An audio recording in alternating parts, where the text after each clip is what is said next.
There's a reason we call them our best friends. That bond between humans and dogs, it feels so universal, right? It goes back thousands and thousands of years. But what is it really that makes that connection so deep? Well, we're about to dive into some absolutely incredible true stories that kind of get to the heart of that very question. The comedian Gilda Radner, she nailed it with this quote. I think dogs are the most amazing creatures. They give unconditional love. And that idea that they are a role model for being alive, that's such a perfect way to set the stage for what we're about to see. Because these aren't just cute stories. They're about courage, devotion, and an instinct to help that might just teach us all a little something. So to really get into this, we're going to break it down into three big themes. We'll start with some amazing stories of courage under fire. Then we'll look at a kind of loyalty beyond limits that's almost hard to believe. And finally, we'll explore their incredible instinct to help.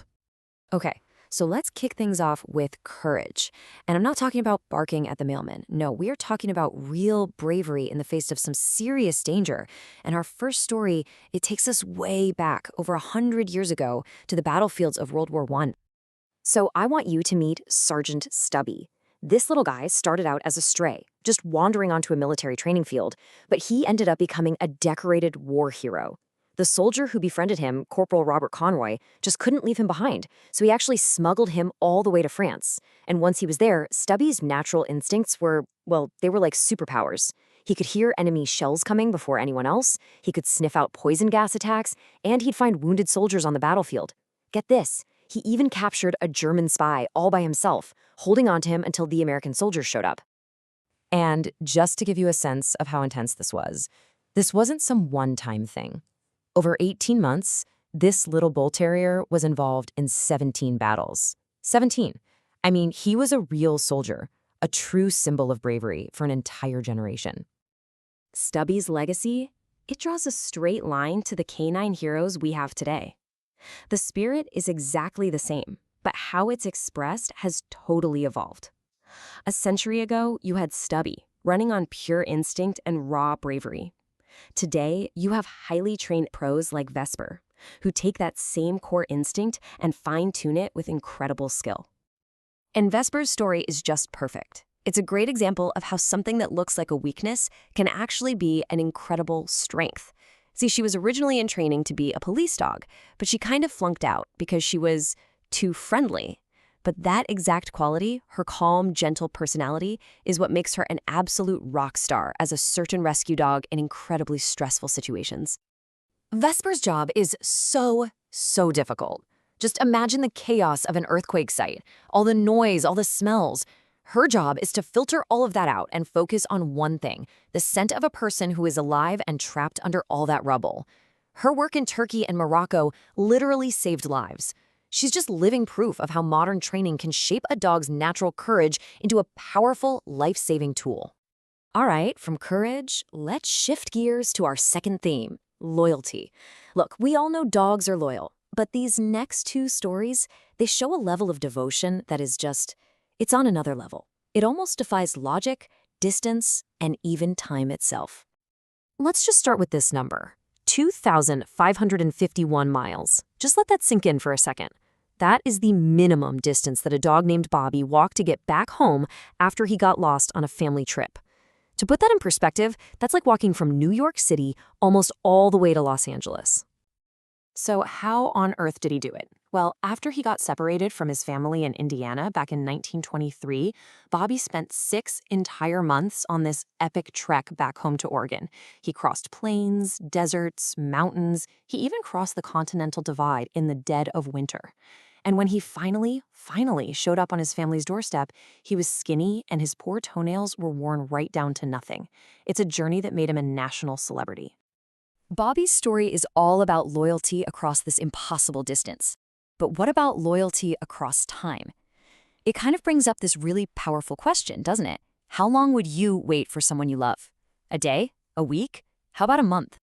Well, this is joke. Back in 1990, his owner had a sudden, fatal heart attack at a busy roundabout in Krakow, Poland. For the next year, 1 full year, through every single season, Joke waited right there, at that exact spot, just hoping his owner would come back. The local people started feeding him, taking care of him, until a kind woman finally managed to adopt him. It's a bittersweet story, but his incredible vigil, his loyalty, was never forgotten. Today, there's a statue of him near that roundabout, a monument to what the inscription calls a dog's boundless devotion. Okay, for our final theme, let's look at the instinct to help. And this can show up in these huge, dramatic, life-saving ways, but it also shows up in quieter, more personal ways that are every bit as important. 27. Nope, that is not a typo. That is the number of people that a single dog named Swansea Jack saved from drowning back in the 1930s. So Swansea Jack lived near these really dangerous docks in Wales, and he just had this powerful protective instinct. Anytime he saw someone in trouble in the water, he would just dive right in and pull them to safety. He became a total local legend, won all sorts of awards. His story is just pure, unfiltered instinct to protect and rescue. Swansea Jack's story is amazing. It's about dramatic, physical rescues. But that instinct to help, it goes deeper. Sometimes it's not about one single heroic moment. It's about the constant, daily support that can completely change a person's entire world. This is Gordon. He's a hearing dog for a 12-year-old girl named Eliana, who is profoundly deaf. His help isn't just one thing, it's woven into her entire day. He pulls her covers off in the morning for her alarm. He gives her a sense of security at night when she can't wear her cochlear implants. But most importantly, he's given her this incredible confidence and companionship. You see, Gordon's help isn't just practical, it's deeply emotional and totally life-altering. So you can kind of see the different ways this plays out, right? You have Swansea Jack's protective instinct leading to physical rescue. You have Gordon's supportive instinct, which gives both practical and emotional help.